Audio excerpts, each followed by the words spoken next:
Acoustic Treatment. V-Gates, how goes it? I'm Chris Presnell, and this is the Mix Repair Guy channel. In this video, we'll look at acoustic treatment. How is it different from soundproofing? We'll cover treating a room to have a flatter frequency response so you can record and mix more accurately. Let's get into it. What is acoustic treatment? Soundproofing is when we prevent sound from getting into and out of your room. However, even a soundproofed room both reflects and absorbs frequencies, which changes the tone you hear at your listening location. The goal of acoustic treatment is to reduce frequencies that build up and increase those that dip from reflected cancellations. That will improve the tone of your recordings and make your mixes translate better, because you're not hearing a skewed version of your mix. Translation is so important to mixing. For example, if your room boosts a particular bass frequency, you'll probably turn that down so the mix will sound good to you.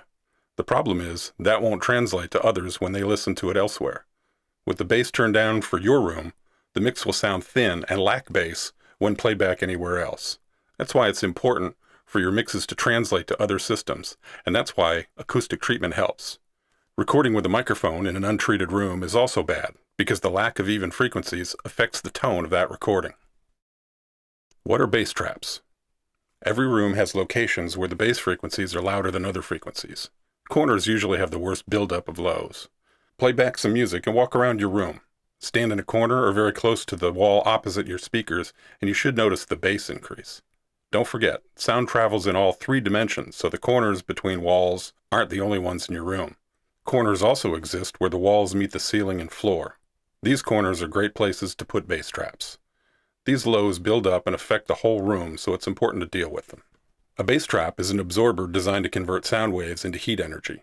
I talked about absorption in my video about soundproofing, so you may remember that. Two main types are porous and resonant. Materials that are good for a porous absorber include insulation like fiberglass and rock wool. There are also corner traps made from acoustic foam, but I prefer rock wool. You can buy bass traps or make them yourself. The first crude bass traps I made were hanging sheets of 6-inch fiberglass insulation across the corners at a 45-degree angle to the walls. It wasn't the best, but it was a great start, and it didn't cost anything because I already had leftover fiberglass from home improvements. A few years later, I finally broke down and got a few cases of 2-inch thick sheets of rock wool insulation, so I could make new corner traps called super chunk bass traps. They came in 2-foot by 4-foot panels, which I cut in half to make 2-foot squares. Then I cut each square from corner to corner to make 4 triangles. I stacked the triangles up in each corner to complete the bass traps. In the end, my corners were filled from floor to ceiling with rock wool. Rock wool is very easy to cut, and I used an old serrated bread knife. Be sure to wear gloves and a mask because many people are bothered by the fibers. Rock wool is basically just rock heated to a high temperature, then spun into fibers. That makes it fire retardant as well as being a good sound absorber. If you can't get rock wool, you can also use sheets of compressed fiberglass. I've used Owens Corning 703 for absorber panels, but there are other brands out there too. You might have a hard time sourcing these locally like I did, but you can always have them shipped. Some music store websites carry them, and some home improvement stores can special order a few boxes for you. The final step to my bass traps was to hang some cloth over them to make them look better, and so I'm not breathing fibers while in my room. It's very important that the cloth you choose lets air pass through freely. Hold the cloth over your mouth and exhale. If you can breathe through it easily, it'll work. While porous bass traps are good at absorbing a wide range of low frequencies, resonant bass traps are designed to target a narrow range of frequencies. One example of resonant bass traps are Helmholtz resonators. Due to that extra complexity, we won't go into any further details about them since that's more for commercial studios with a large build budget and not used as often for small studios. Room modes. Room modes are standing waves that are caused by frequencies bouncing between room surfaces. They cause boosts called nodes at certain locations in your room, as well as dips or antinodes at other locations. The frequencies are dependent on the distance between the reflective surfaces. The larger the room, the lower the frequencies. There are 3 types of room modes, but in a home project studio, you should concentrate on axial modes. Those are modes created by sound bouncing between 2 opposite and parallel walls. The other 2 types of modes are tangential and oblique, and happen when sound bounces off walls that aren't opposite. Simply put, tangential modes are when sound bounces between walls in 2 dimensions, like a front and a side wall. Oblique modes are when sound bounces between all 3 dimensions in a room. The reason the distance between walls determines the frequency of the modes is due to the wavelength of the sound. When sound waves come out of a speaker, the first surface they hit and bounce off is called the first reflection point. Once the sound starts bouncing back and forth between opposite walls, some frequencies will bounce back at the same phase as the first reflection. That means when the wave is at its fully positive pressure at a particular location, its reflection will also be at that same positive pressure, which increases the volume of that frequency. This is a node. As with all waves, not only will there be positive pressure nodes, but also negative pressure nodes, which are called antinodes. In your room, that is what causes some locations to have a boost and other locations to have a dip at specific frequencies. Again, these frequencies are dependent on the distance between the surfaces, whether they're between opposite walls or between the ceiling and the floor. This is also why a square room is so bad. The same frequencies boosted by the left and right walls are also boosted by the front and rear walls, which makes the room mode twice as bad. Worse still is a room that's a perfect cube, like a 10-foot by 10-foot room with 10-foot ceilings. That means you've got the same frequencies being boosted in all three dimensions, thus tripling the strength of the mode. Rectangular rooms are better, but rooms without any parallel walls are best, since sound doesn't get trapped bouncing back and forth in the same spot of the surfaces. Many commercial studios are built without parallel walls for this very reason.